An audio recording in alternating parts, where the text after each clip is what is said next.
Thank you so very much.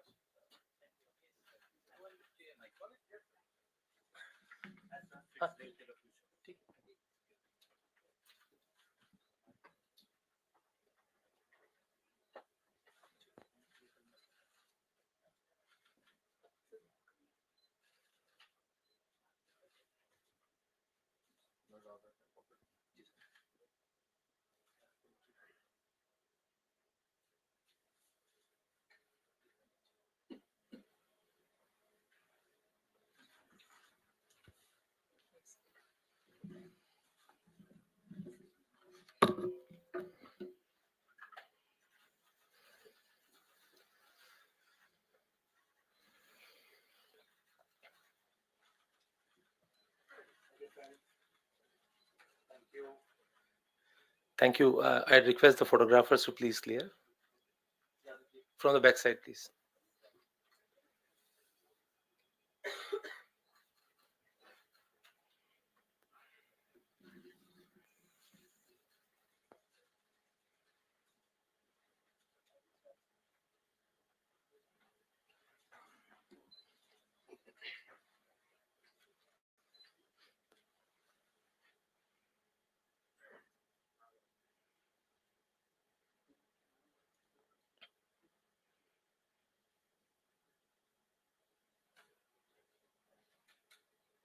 Sir, with your permission. Yes. Thank you, sir. Friends, good afternoon.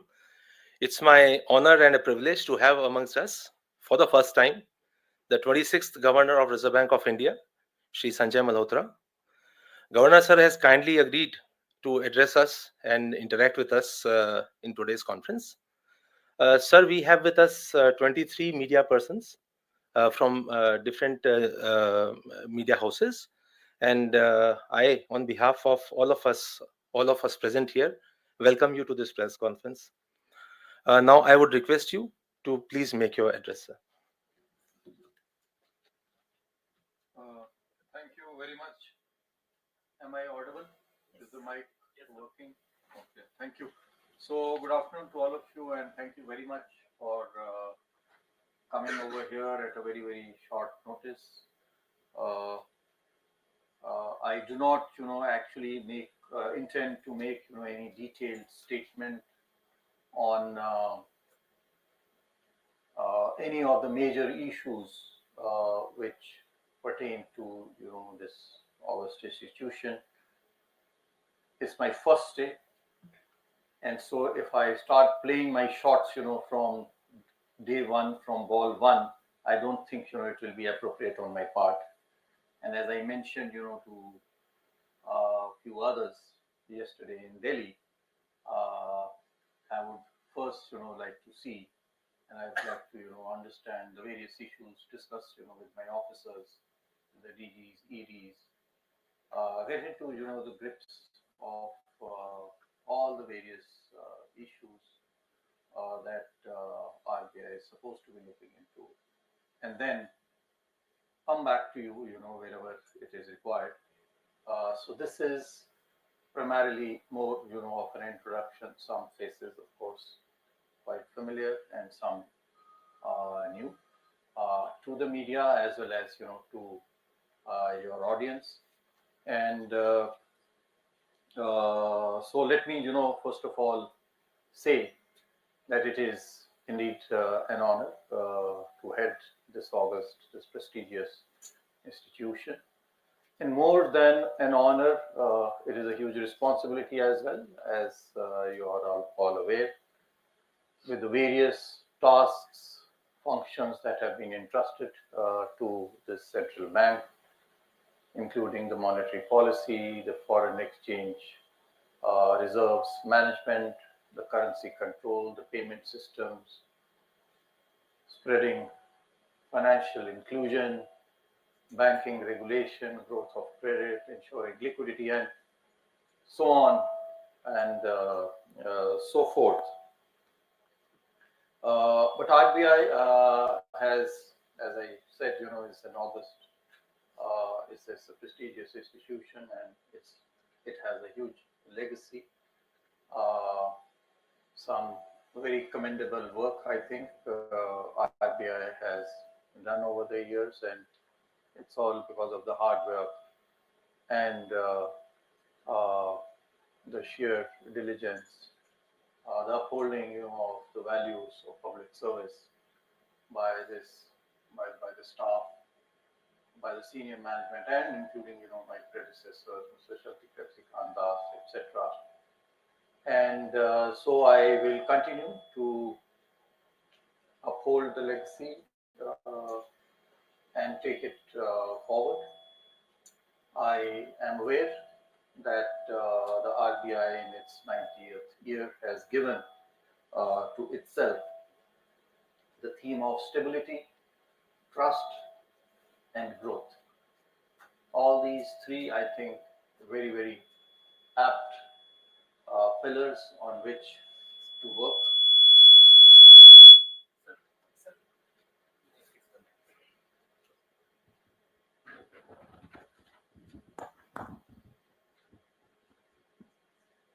So all these three broad themes that have been chosen, very, very pertinent. Ours is still an economy which needs to develop as we are in this entering, in this Amrit Kal, and to realize the vision of the Viksit Bharat as in 2047, the huge responsibility that we have in ensuring that the growth that this country actually has, that continues, that is, part of this theme, and that will continue. Stability in policy, again, very, very important. And this is something, even in my previous role, we were trying that we try to give a stability, a continuity in policy.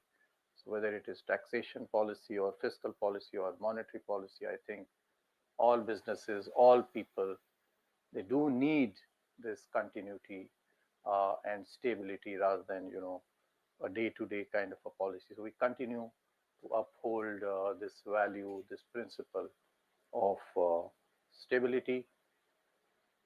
And again, trust. I can assure you that this institution, what it is basically because it has been able to earn the trust of the people, and so whatever decisions are taken, they will be taken with public interest in mind, so that the trust that the public has reposed in this institution, that not only continues but is strengthened. While stability, as I mentioned, is important, we are also aware that we are in a constantly evolving, constantly changing. This world is dynamic with geopolitical tensions, with the impact, of climate change, and political uncertainty around the world. So, as with other organizations, where change, the only constant that it says, is change, and so we have to be conscious of this fact that while we do maintain continuity and stability, we cannot be stuck to it, and we have to be alert and agile to meet these challenges while we maintain a policy continuity. Secondly, I do believe that one of the most important roles of the central bank here is to spread financial inclusion with the banking sector, banking and the non-banking finance companies under its fold. Huge responsibilities for financial inclusion. We have, of course, traveled a lot with in financial inclusion, especially with regard to making making available and accessible banks to the doorsteps of each and every nook and corner of the country. But there is still more to be done. And so we will collaborate. I think that is going to be a key for this. We need to collaborate with all our stakeholders, especially the financial regulators, not only for their needs of banking and their needs of credit, but even their other financial needs. We need to collaborate with the financial regulators and the central government and the state governments so that the benefits of financial inclusion, formal financial inclusion, reaches uh, everyone. Another key pillar which I have been always following and supporting from day one since I entered my service, and being an engineer myself, which has been reported quite widely, uh, is to use technology. And where we started from 30 years ago and where we are today, I think it's a totally different world. Those who are my age especially would be able to appreciate as to how this world has changed. And the central bank, the Reserve Bank, has also made its big contribution in this regard. Whether we talk about especially when we talk about the universal payment interface, UPI has made big names, not only in our country but now internationally. So how we are going to be able to use technology? We did this even in in revenue. You can see the GST and the income tax systems, Aadhaar. So technology, how we can further use technology to reduce costs, to make financial inclusion more accessible uh, uh, and all pervasive, is one key pillar that we will uh, work on. And for this, of course, innovation will be key. And while innovation will have to be fostered, will have to be supported, we will of course have to be also conscious of the risks that it may entail, and so putting in place requisite safeguards and guardrails without letting without killing or without stopping innovation. We'll work towards further use of technology. Over these years, I have also realized that while every institution, including RBI has huge knowledge, and as I mentioned earlier, they have done a tremendous job. They have done a wonderful job in monetary policy management and other financial inclusion, etc. We need to be conscious that uh, we do not have the monopoly of all knowledge, and so knowledge, uh, information, knowledge, expertise is available outside as well, whether internationally or nationally. And so consultation, which they have been doing, not to say that they have not been doing this, consultation is another one key pillar of our policy making, which RBI, whenever it publishes, finalizes its regulations or master directions, it does do a wide public consultation. And so this is one thing that I will continue to do, so that we are able to carry forward all the functions, all the objectives with which this central bank, the Reserve Bank of India, has been entrusted with. So thank you very much once again. I can all assure you that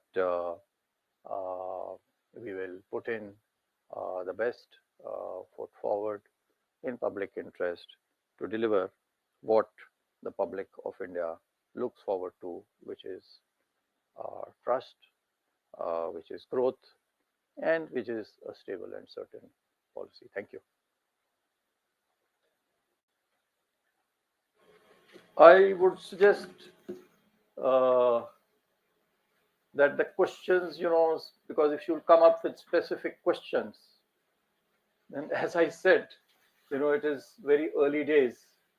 They may not, it may not be appropriate for me, to on day one start with, the bouncers and the googlies and the yokers. General questions.